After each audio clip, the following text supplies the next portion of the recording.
Hi guys, welcome back to learn education पर। मैं धर्म विमल आप सभी का एक बार फिर से स्वागत करता हूं।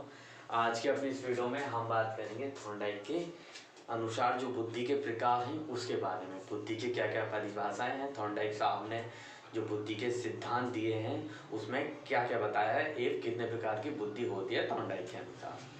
साथ ही साथ बात करें हम सीटेट की परीक्षा की, तो जो परीक्षा पहले 2020 में होने वाली थी, अब वो परीक्षा 31 जनवरी 2021 में होगी। कोरोना के चलते सारी परीक्षाएं पोस्टपोन्ड हो चुकी हैं। आप लोग देख ही रहे हैं दिल्ली में क्या हाल चल रहा है। अभी दिल्ली में क्या, पूरे देश में ही चल रहा है।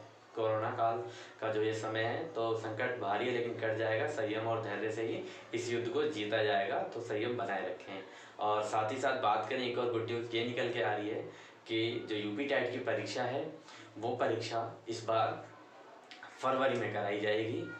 तो आप सी टेट की तैयारी तो कर ही रहे हैं, साथ ही साथ उसी के साथ में आप यूपी टेट की तैयारी भी कर सकते हैं। थोड़ा राज्य यानी आप यूपी का सिलेबस पढ़ सकते हैं। यूपी टेट का सिलेबस डिक्टो सेम आता है, लेकिन कुछ टॉपिक चाइल्ड डेवलपमेंट बिल्कुल सेम है, लेकिन मैथ का जो होता है वो थोड़ा हार्ड होता है, थोड़ा यूपी टेट का मैथ। तो दोनों परीक्षाओं की जो तैयारी है आप एक साथ कर सकते हैं। और बात करें हम सी टेट का जो सर्टिफिकेट है उसे लाइफ टाइम कर दिया गया है। उसके साथ ही अभी जो यूपी टेट की वैधता है उसकी 5 साल है, तो उसकी जो वैधता है उसके ऊपर राज्य सरकार अभी विचार कर रही है कि केंद्र की जो सी टेट की परीक्षा है उसी की तरह यूपी टेट का जो सर्टिफिकेट है उसे भी लाइफ टाइम के लिए कर दिया जाए। तो वो एक बेहतर होगा सभी विद्यार्थियों के लिए और राज्य सरकार या गवर्नमेंट के लिए भी कि एक बार परीक्षा करा ली गई तो वो लाइफ टाइम सर्टिफिकेट आप उसे रख सकते हैं। दोबारा परीक्षा देने की या परीक्षा में बैठने की जरूरत नहीं है। तो बात कर लेते हैं हम थॉर्नडाइक के अनुसार बुद्धि के जो प्रकार हैं उसके ऊपर। जो थॉर्नडाइक साहब थे उन्होंने जो बुद्धि के प्रकार बताए वो बताए 3 प्रकार। पहला बताया उन्होंने, पहले हम बात कर लेते हैं बुद्धि की जो परिभाषाएं हैं वो जो महत्वपूर्ण हैं। जो हमारे टर्मन साहब ने बताया कि बुद्धि अमूर्त विचारों के बारे में सोचना ही बुद्धि है। अगर हम अमूर्त विचारों के बारे में सोच रहे हैं तो वो हमारा क्या है, एक बुद्धि है। गाल्टन के अनुसार तर्क वितर्क करने की जो क्षमता है वह बुद्धि है। तो ये 2 महत्वपूर्ण हैं परिभाषाएं जो बुद्धि की हैं, परीक्षा में बिल्कुल डिक्टो आ जाती हैं कभी कभी। साथ ही बात करें हम सामाजिक बुद्धि की, तो जो सामाजिक बुद्धि क्या होती है, सामाजिक बुद्धि थॉर्नडाइक के अनुसार समाज में समायोजन करने के लिए हम जिस प्रकार की बुद्धि का प्रयोग करते हैं उसे ही सामाजिक बुद्धि कहा गया है। सरल भाषा में बात करें, अगर हम समाज में कोई व्यक्ति उसका मेल मिलाप अच्छा है, बैठने उठने की उसकी जो प्रक्रिया है वो काफ़ी अच्छी है, समाज के साथ उसका मतलब संपर्क काफ़ी अच्छा है, तो उसके अंदर जो सामाजिक बुद्धि है वो काफ़ी प्रबल मात्रा में है। तो वही है समाज में समायोजन करने की जो बुद्धि है वो आपका सामाजिक बुद्धि कहलाता है। उसके बाद हम बात करें सेकंड की, तो सेकंड क्या है दोस्तों, सेकंड है आपका मूर्त बुद्धि।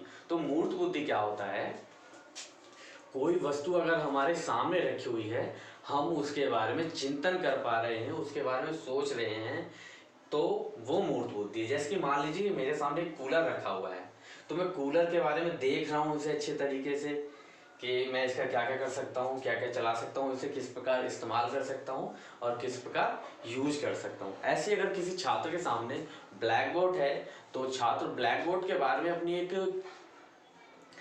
बना सकता है, अपनी एक वो बना सकता है कि मैं किस प्रकार से ब्लैक बोर्ड का यूज कर सकता हूँ, किस प्रकार से नहीं कर सकता हूँ और क्या क्या इसका इस्तेमाल कर सकता हूँ, क्या क्या इस पर लिख सकता हूँ। मतलब जो भी सोच सकता है, सामने रखी हुई वस्तु के बारे में सोचना ही मूर्त बुद्धि। कोई भी वस्तु है जो हमारे सामने रखी हुई है, छात्र उसके बारे में सोच रहा है तो वो मूर्त बुद्धि है, ठीक है।